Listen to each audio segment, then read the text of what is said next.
Saudara-saudara yang terkasih dalam Tuhan, kebenaran hari ini berjudul Tiada Berhenti Berjuang. Tidak dapat disangkal bahwa Tuhan menghendaki anak-anaknya rela melepaskan apapun yang menjadi kesukaan dan kebanggaan demi memuaskan hatinya. Ya. Jadi tidak dapat disangkal ya bahwa Tuhan menghendaki kita rela melepaskan apapun yang menjadi kesukaan dan kebanggaan kita demi memuaskan hati Tuhan. Ketika Allah menghendaki agar Abraham menjadikan Ishak sebagai kurban bakaran, Allah menghendaki agar dirinya dipuaskan oleh Abraham dengan cara memberikan yang terbaik, tersayang dan termahal dalam hidupnya bagi Tuhan.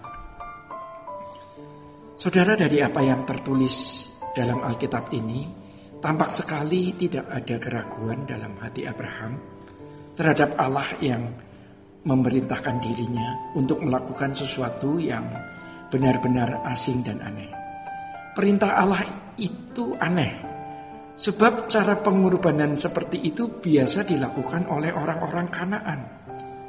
Ya, maksudnya penurutan Abraham ini menunjukkan pandangannya bahwa Tuhan berhak menerima yang terbaik dari apa yang ada padanya, dari apa yang ada pada Abraham, dan memperlakukan dirinya sesuka-suka Tuhan tanpa mempedulikan perasaan dirinya. Dari hal ini tampak sekali bagaimana Abraham menempatkan diri secara benar di hadapan Allah, ya, yaitu dengan sikap, ya, dengan sikap yang percaya.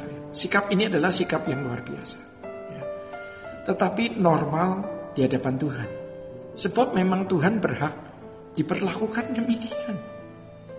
Jadi saudara-saudara, umat perjanjian baru dikehendaki Tuhan untuk memiliki kehidupan iman seperti Abraham. Abraham dibenarkan bukan karena perbuatannya dalam melakukan hukum, sebab memang belum ada hukum waktu itu. Namun Abraham dibenarkan karena penurutannya yang begitu hebat. Penurutannya terbukti hingga kesediaan Abraham mengorbankan anak tunggal yang telah lama dinanti-nantikannya. Hal ini menunjukkan bahwa orang Kristen, ya, seorang Kristen belum bisa dikatakan Kristen yang dibenarkan sebelum memiliki kehidupan iman seperti Abraham. Ya, pada mulanya Abraham dipilih bukan karena perbuatan baik yang dilakukan, melainkan karena Allah memilih. Namun setelah Abraham menjadi pilihan Tuhan, ia harus hidup dalam penurutan terhadap kehendak Allah yang sempurna. Pilihan Allah atas kehidupan orang-orang percaya tidak membawa orang percaya kepada seluruh pelabuhan di mana mereka bisa berhenti dari perjuangan. Maka dari itu, pilihan itu justru merupakan awal dari sebuah perjuangan untuk masuk jalan yang sempit. Saudara-saudara, orang percaya tidak dikehendaki Tuhan untuk melakukan hukum dan peraturan sehingga menyenangkan hati Tuhan. Ya. Tidak ada manusia yang dapat melakukan hukum dengan sempurna. Orang percaya telah menerima penebusan oleh darah Tuhan Yesus. Ketidaksanggupannya melakukan hukum telah diselesaikan oleh Tuhan Yesus. Namun, ini bukan berarti bahwa semua sudah beres dan orang Kristen tinggal berpangku tangan menantikan hari kematiannya dan diperkenan masuk surga. Orang Kristen harus mulai berurusan dengan Tuhan secara pribadi dan memiliki kepercayaan yang mutlak dan total kepada Tuhan. Untuk ini, orang percaya harus bergumul. Untuk mengenal Tuhan harus bergumul secara lengkap, ya, dan mengalami Tuhan secara nyata, mengalami Tuhan secara realistis agar dapat mengerti kehendak Tuhan, ya, dan serta melakukannya. Saudara-saudara, hal ini kebalikan dari apa yang dipahami selama ini oleh banyak orang Kristen. Seakan-akan dengan mempercayai secara nalar bahwa Tuhan Yesus adalah juru selamat, berarti seseorang sudah dibenarkan. Kekristenan menjadi begitu dangkal kalau seperti itu. Kekristenan jadi begitu miskin jika seperti itu.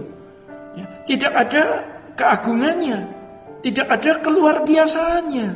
Jika kekristenan hanya demikian, kekristenan menjadi lebih buruk dan sangat tidak berkualitas dibanding banyak agama lainnya. Orang Kristen hanya merasa bangga ya, bahwa dengan menjadi Kristen maka memiliki cara mudah masuk surga dan menjadi anak Allah ya. Padahal hanya orang-orang yang memiliki sikap hati dan langkah hidup seperti Abraham yang menjadi anak-anak Abraham. Orang-orang Yahudi yang berusaha membunuh Tuhan Yesus dikatakan sebagai bukan anak Abraham. Sebab kalau mereka anak Abraham, mereka pasti bertindak seperti Abraham.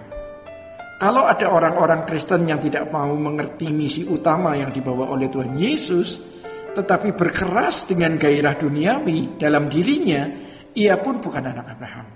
Jadi saudara, Abraham adalah sosok yang berjiwa musafir ya.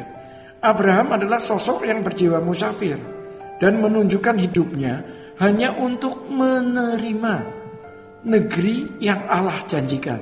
Wow, ya, ini yang harus kita renungkan. Ya. Penulis Ibrani memberi kesaksian seperti ini. Karena iman, ia diam di tanah yang dijanjikan itu. Seolah-olah di suatu tanah asing, dan di situ ia tinggal di kemah dengan Ishak dan Yakub, yang turut menjadi ahli waris janji yang satu itu.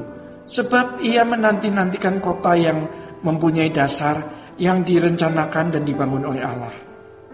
Semua itu dilakukan Abraham sebagai sikap ketertundukannya kepada Allah sebagai majikan agungnya. Jadi tidak heran, ya saudara, kita tidak heran. Karenanya Abraham disebut sebagai bapak orang percaya. Karena ketertundukannya kepada Allah.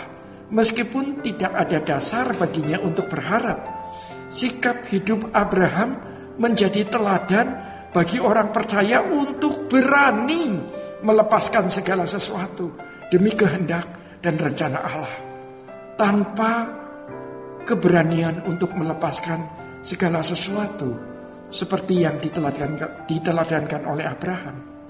Jika kita tidak memiliki keberanian untuk melepaskan segala sesuatu seperti yang dilakukan atau diteladankan oleh Abraham, kita tidak mungkin memuaskan hati Bapa. Sola Gracia.